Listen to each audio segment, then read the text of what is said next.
Okay, I've got something for you. The new parts have been fitted to the car. The simulation numbers are good, so look forward to your feedback. Check out the details.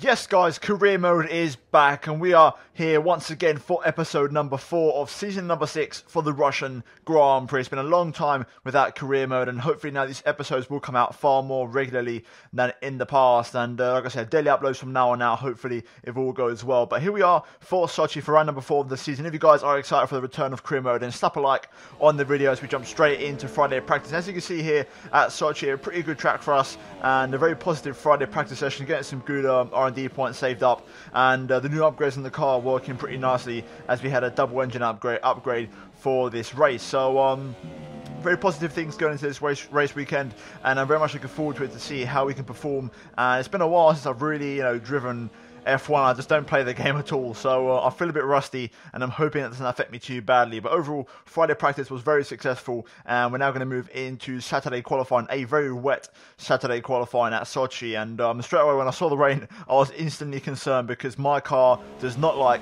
the wet conditions. As you can see here in Q1, we left it until about 5 minutes to go and we got out for a run on the full wet tyres. And I've got to say, I did a lap, and this lap was actually pretty, in my opinion, pretty good. I feel like I put a really good lap together, but straight away I realised, as you can see, I'm already 2 seconds down in the second sector, and I was concerned because I don't know where I was going to find the time from. I genuinely could not find any more time. I was very happy with the lap, I did an out lap and then this lap, and I was 2 points something off the pace, and I don't know what happened, but it felt really odd because I felt miles away. So I was like, okay, I'll go for another lap and try and improve. But we then stumbled upon a small issue as we go into turn number 2 with Fernando Alonso as bang.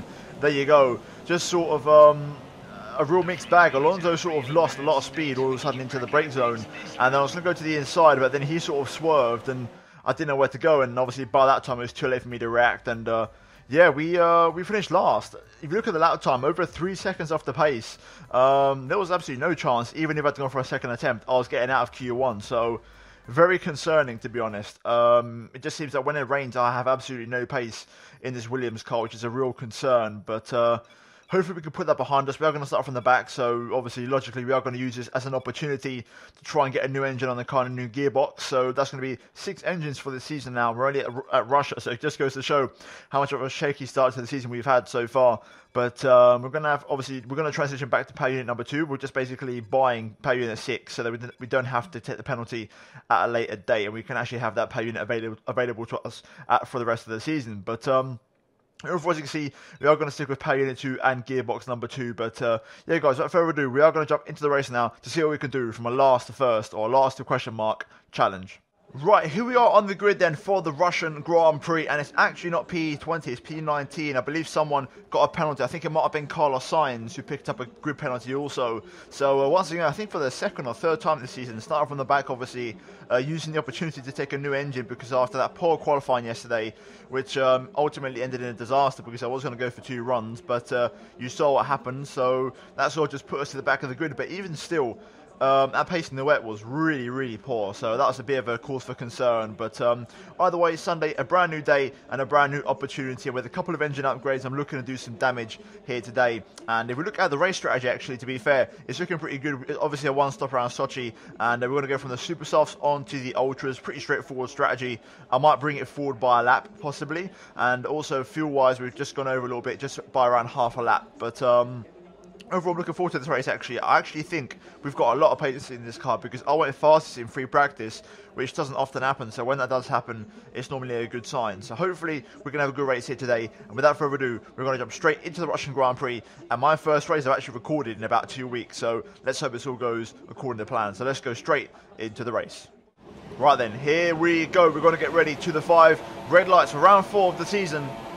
And it's lights out and away we go for Russia, and it's a pretty okay start, nothing spectacular. Sainz behind me off to a great start in the Toro Rosso, and we're going to get past the Sauber by the look of it. Sainz is on my inside here, but I think I can just about get my car in front. There we go, and we've got Verstappen down in sort of P15, pretty low position for him there in the Red Bull. But here we go into turn 2, going to try and pick up a bit of space and try and have any contact with cars. So we've got a 3 wide action here with the McLarens and Magnussen. We're going to go around the outside of Daniel Kvyat around his corner, turn 3, and we're going to try and be brave on the brakes here, but there's no way we're making any sort of overtake here. Too many cars, it's way too clustered, but look at that, we've had a great exit here, getting past Magnussen, and we're going to be on the inside of Stoffel Van Dorn for this next corner. A little bit of wheel banging there, a bit of contact, and an illegal overtake, so we're going to have to give the position back to K-Mag here.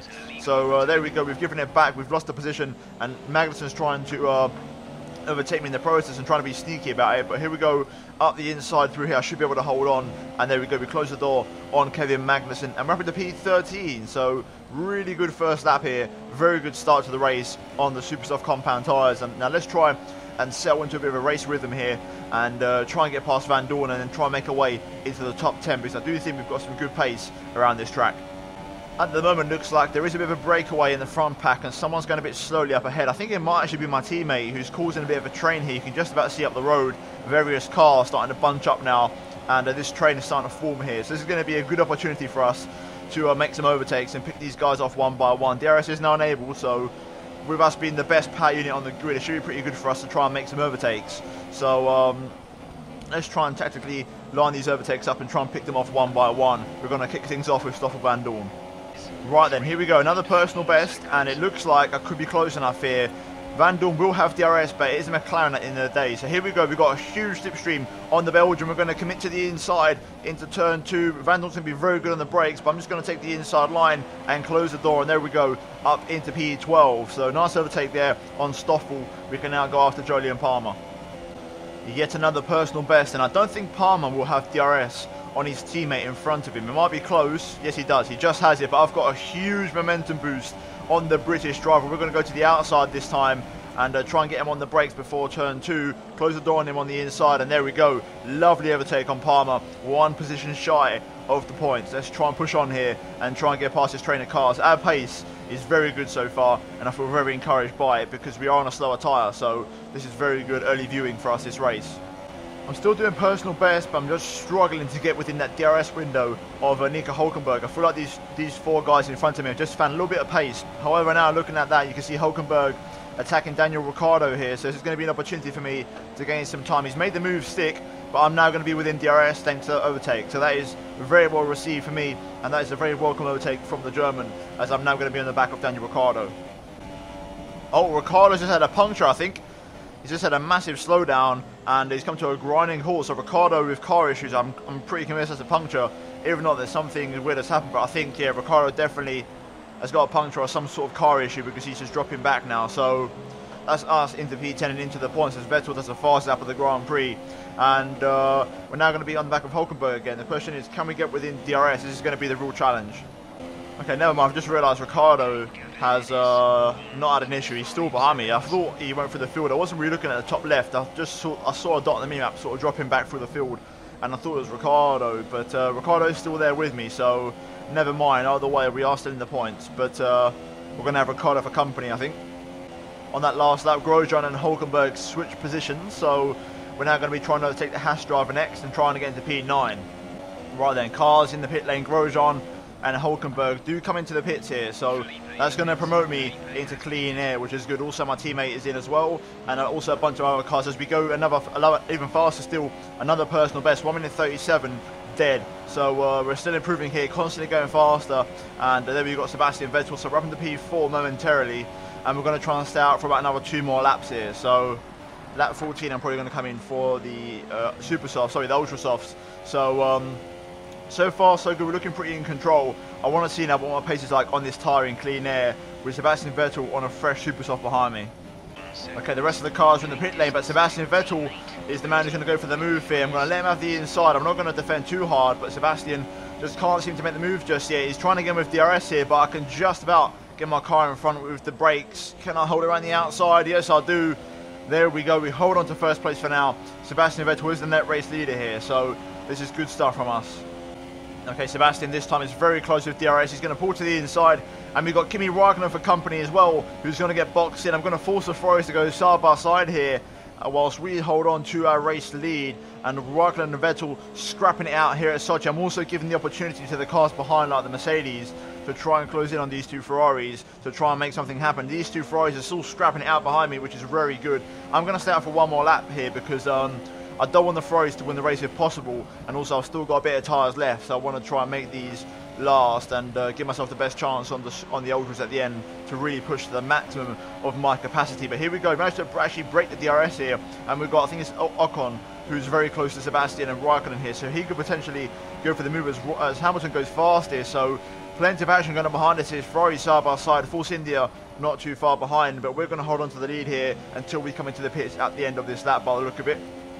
This time it looks like Sebastian Vettel has resolved his car straight line speed issues, as here he goes for the move on my right hand side. Raikkonen not too far behind, yellow flag zone coming up here, so we are going to have to let Sebastian pass, and I can't really overtake him, but we're going to have to sell a second. I think Pascal Wehrlein's the man who retired on the right hand side there, so we're going to get ready for our first stop of the race anyway. So we've done a good job, we made these tyres last, we did a good job on these, held up the leaders a little bit, albeit now Vettel already streaking away, but we're going to come in for our first and only stop of the race as we get a little bit hot there, but we're going to get it also down to 60. That was absolutely perfect, and we're now going to see where exactly we rejoin in amongst the shuffle, because we could be obviously, I think, on the outskirts of the top 10, which I think is the realistic thing that's going to happen. But we are going to be on the ultra soft end, and we've got a little bit of extra fuel saved up, so we can then push with that. So let's see how this race unfolds. There's Massa, so that's really the target in my opinion. Maybe the guy in front of him, but we are going to be a little bit further behind than where he was before. Actually, quite a bit further behind, to be fair. So we've got work to do on these tyres. If we can just rejoin ahead of Jolyon Palmer, that'd be great. Who's just coming alongside me now. It's going to be close, coming up to speed fast enough. It's going to be very, very close. Verstappen there going for the overtake. We're going to try and rejoin in front of these guys, and there we go. We've just about made it. Critical that we came out that little bit of clean air, and we can now chase after Romain Grosjean. So let's try and hunt the Frenchman down. Okay, we're now up into P11. Kevin Magnussen just came into the pit lane that last lap, so if we get past Grosjean, we'll be back in the points. Right, here we go, DRS on Grosjean on the back straight. I'm going to dip into the Rich Mix reserves. Let's see if we can try and close up on the Frenchman here. I think I'm a little bit too far back to have a go on the brakes, or am I?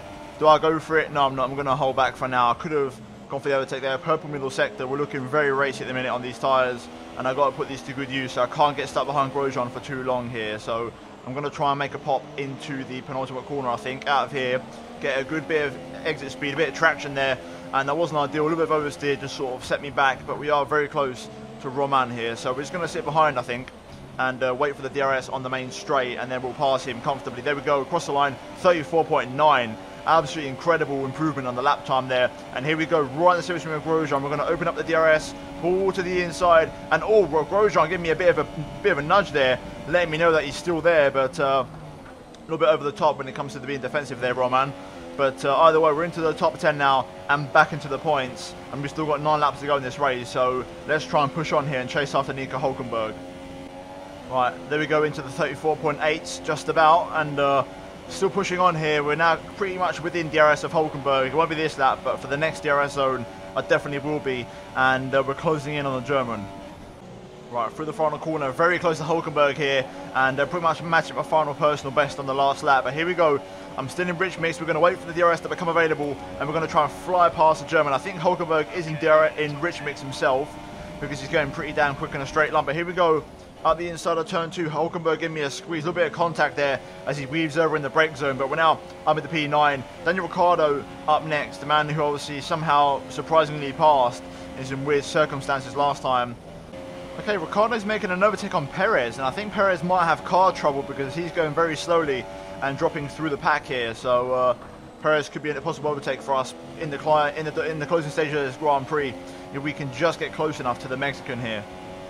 Okay, we're closing in on Sergio Perez here, who I think has some sort of car trouble because Ricciardo and Massa have just passed Perez. So I think the Mexican has got some issues with his Pink Panther, and we're going to be the next ones to capitalise and pounce on those issues.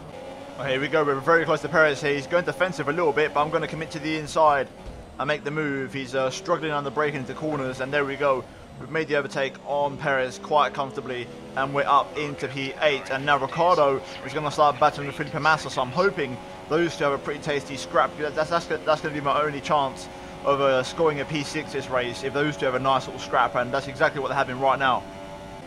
I think this is where we're going to finish now, because Massa is actually pulling away a little bit, and I can't really catch him, so I think this might be the best we can do here today this afternoon. Here we go then, through the final couple of corners for the final time this race. And overall P8 not too bad, to say we started from P19, but considering that first lap I thought there was a lot more potential in it than what we did get. But still, another points finish, I'll take it. That's 2 point finishes in the row and some much needed points for the championship. And we're finally, I think, shaken off that really poor start. We're scoring 0 points in the first 2 races now because we've got a few points on the board. I think that's 4 points now, plus also I think the 5th place we got in the last race. That's 10, so we're on 14 points, so not too bad, but overall we still got to try and improve more, and I think the upgrades, we need to go thicker and faster. We need to try and do all of the minor upgrades, because those are the quickest ones to arrive, and then we can start working on the major ones. I think that's going to be the plan of action. So if I have enough points, I'm going to try and buy another upgrade now after this race. But Vettel wins for Ferrari, Ocon in 2nd, and Raikkonen comes home in 3rd place. So overall, a very competitive front 3 there. But we're now going to move into the final race results, drivers and constructors standings. Right, so looking at the final race results, Sebastian Vettel wins at Sochi ahead of Esteban Ocon, and Kimi Raikkonen rounds up the podium. Lewis Hamilton and Valtteri Bottas both just miss out on the podium there, with Hamilton being his teammate, and Daniel Ricciardo comes home in 6th place for Red Bull, with myself and Massa in 7th and 8th, with Massa just about beating me there in the end of the race. And Hülkenberg and Verstappen finish up the point scoring positions there, with Perez with car issues just missing out on points in P12. And further down the order, you can see that the only retirement was Pascal Wehrlein. But looking at the driver standings after that race, Esteban Ocon is in the lead of the championship actually after that race, and Hamilton drops down to P2. Sebastian Vettel and Kimi Raikkonen still trying to recover positions here and points overall. Raikkonen 12 points adrift of his teammate there, and Bottas not too far behind. Also Perez with a lot of work to do in the other Force India car compared to his teammate. But also Massa, as you can see, has actually extended his lead over me, and Ricciardo has actually overtaken myself. So we drop down to P10, and then Massa and Ricciardo move up the order there. And in the constructors, you can see that Mercedes still lead the way by 1 point over Ferrari, and Force India have actually lost the lead of the constructors now and are down to 3rd place. So really close between those 3 guys there, and we're holding on to our 5th place. But we're now going to move into the laptop. Okay, so at the laptop, before we jump into it, I'm going to delve into a classic event after this. But first of all, just to let you guys know, as you can see in the bottom right, the slider there, pretty much maxed out to the purple. Raikkonen is about to win yet another rivalry against me, and is going to make it 4-0 in his favour. In terms of the R&D situation, as you can see, we are still distant, quite a distant amount away from the top guys. And if we do look at the situation with the R&D, I don't have enough points to make an upgrade this race. But what I'm going to do is I'm going to get the last 2 minor upgrades here for the engine, and then we're going to try and get the minor upgrades eventually for the chassis, the 2 that I have left there as well. And then once those 2 minor ones are finished, I'm going to move into the durability. And interestingly enough, I'm actually going to max out the control electronics, because the control electronics, even if I might not max it, I might just do 2 levels, but basically it's very important to actually get this improved, because this affects the wear of the other parts. So really, if I can get this to have very low wear, then the other parts won't wear out as much, which is pretty good for me. So we're going to probably focus on that and those 3 specific areas going forward. And then if we have anything left before the end of the season, then we are going to move into the aerodynamics and try and ultimately improve those. But like I said, no upgrades for this episode, guys. And as you see, look at that progress history. We've made a massive jump compared to the end of last season to where we are now. So we're pushing hard. We are really trying to get this car up there, but we are going to need more R&D points. And I'm praying for a sponsor bonus, to be honest. But either way, I'm now going to jump into an invitational event. But I'm going to leave you guys with this for this episode. Hopefully you have enjoyed it. If you have, then please do slap a like on the video. Also, just subscribe to the channel if you're new around here, guys. And let's try and smash 250 likes for this episode, as I'm trying to also push towards 15,000 subscribers. And yeah, guys, also do check out these videos on screen. My first one in a while, and hopefully more to come very soon. And yeah, other than that, guys, thanks for watching. I'll see you in my next video very soon. Goodbye.